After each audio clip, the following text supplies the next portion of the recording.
So I watched the first episode of the latest season of Euphoria last night. And I really need to talk about it. I mean, that is why I started this channel. Because they messed it up.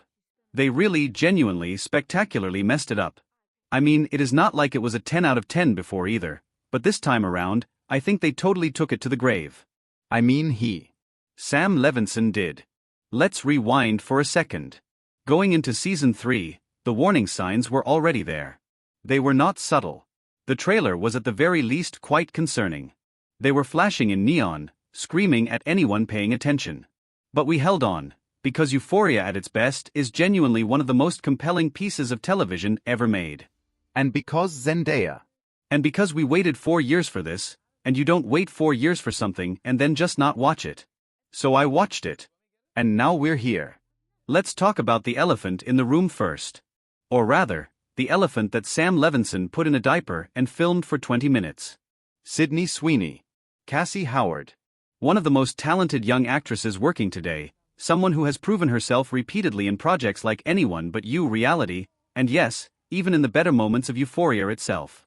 A woman who, by multiple accounts, has actually pushed back on Levinson before, who had conversations about scaling back nudity in previous seasons, who has spoken about wanting to be taken seriously as a performer.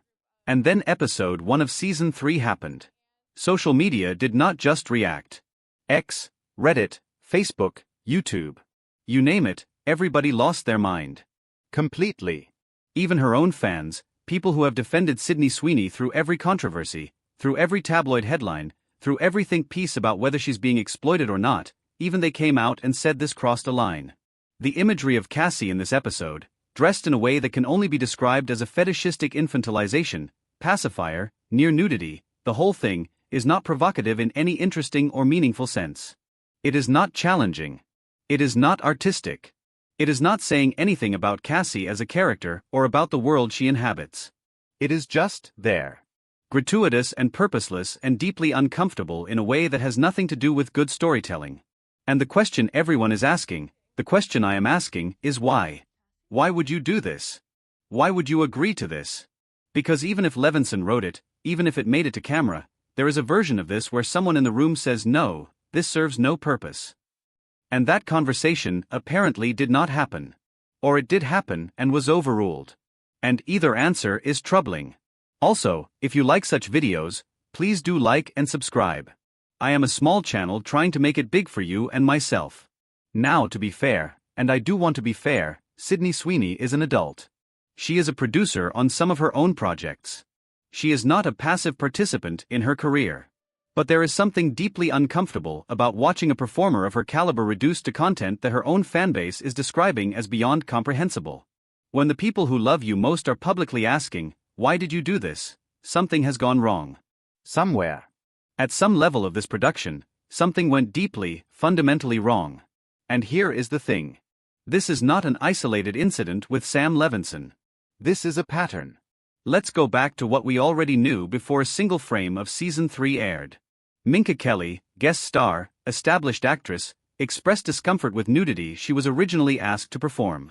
Chloe Cherry, less established, less powerful, which matters enormously in these conversations, expressed similar discomfort, and it was flagged not by production but by one of her co-stars. Barbie Ferreira left the show entirely after season 2, and while she was diplomatic about it, the subtext was loud enough to read from space. The Daily Beast reported on gruelingly long shooting hours. Hollywood Reporter reported on budget overruns and a showrunner described as lacking the decisive business sense of a more experienced operator. And then there's Labyrinth. The man who composed the soul of this show. The trippy, aching, genre-defying score that made Euphoria feel like a fever dream you didn't want to wake up from. HBO confirmed in 2025 he was returning for season 3. And then, in March, he posted on Instagram, and I want to read this because it deserves to be read, "Fuck Columbia Records. Double fuck Euphoria. I'm out." He added, "We have meaningful relationships with like-minded people and discard them as soon as a bigger opportunity arrives." When Rolling Stone asked Levinson what happened, he said, and this is his complete answer, "I don't know." He's an incredible collaborator and someone who really built the foundation of the sound of Euphoria. He doesn't know. The man who built the sonic identity of your show posts a public goodbye that reads like a breakup text from someone who has been pushed to their absolute limit, and you don't know what happened. Right. And speaking of people who seem to be quietly, or not so quietly, distancing themselves from this whole thing, Zendaya. The face of the show. The reason most people tuned in. The woman whose performance as Rue is, without question, one of the best pieces of acting on television in the last decade. Zendaya has barely mentioned Season 3 exists. Her first Instagram post about it arrived 13 days before the premiere. 13. For context, she has been aggressively, enthusiastically promoting her A24 film The Drama, and has already posted about Dune, Part 3 and the new Spider-Man film. Projects she is clearly excited about. Projects where the energy is mutual and the creative partnership feels healthy. She appeared on Drew Barrymore's show and spoke about euphoria in the kind of careful, grateful, deliberately vague language that publicists coach you to use when you can't say what you actually think. That closure is coming, she said, when asked if Season 3 was the end. Not "I'm so proud of what we made." Not "I can't wait for people to see this." Closure is coming. Like she's describing a dental procedure she's been putting off. And Levinson, asked by the New York Times whether his relationship with Zendaya has changed, responded by talking about Christopher Nolan and Denis Villeneuve. He pivoted to talking about other directors. He did not answer the question. At all. Which, honestly, is an answer. The creative partnership that produced some of the most electric television of the last 10 years, the same partnership that led them to make Malcolm and Marie together during a pandemic, just the two of them, because they wanted to create something, that partnership now looks, from the outside, like two people professionally obligated to finish something they both wish had ended differently. And maybe that energy is what we're seeing on screen. Because here is the thing about Episode 1. Beyond the Cassie content. Beyond the shock value. The episode is bleak in a way that doesn't feel purposeful. Euphoria has always been bleak, that was never the problem. Season 1 was bleak. Season 2 was bleak. But the bleakness used to mean something. It used to be in service of something. You watched Rue destroy herself and it hurt because you understood her, because the writing made you understand her, because Zendaya made you feel every single inch of that destruction. The bleak in Episode 1 of Season 3 feels different. It feels like bleakness for its own sake. Like provocation that forgot to bring a point.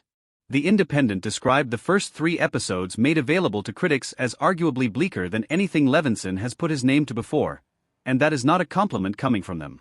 Rue is smuggling drugs in Mexico. Jules is working as a sugar baby for a millionaire. And Cassie is doing what Cassie is doing. And none of it, in Episode 1 at least, feels like it's building toward anything. It feels like someone turned the dial past maximum and then taped it there.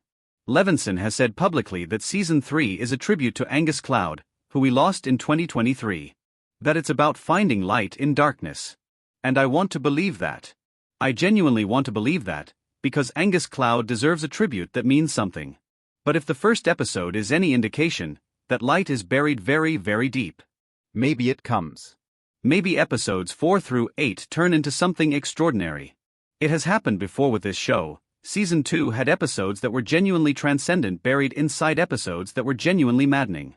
But right now, in this moment, after Episode 1, the questions that were swirling before the premiere feel louder, not quieter. The behind-the-scenes chaos feels more relevant, not less.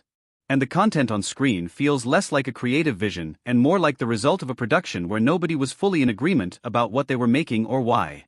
Sam Levinson told Variety he wants to deliver a slam dunk season.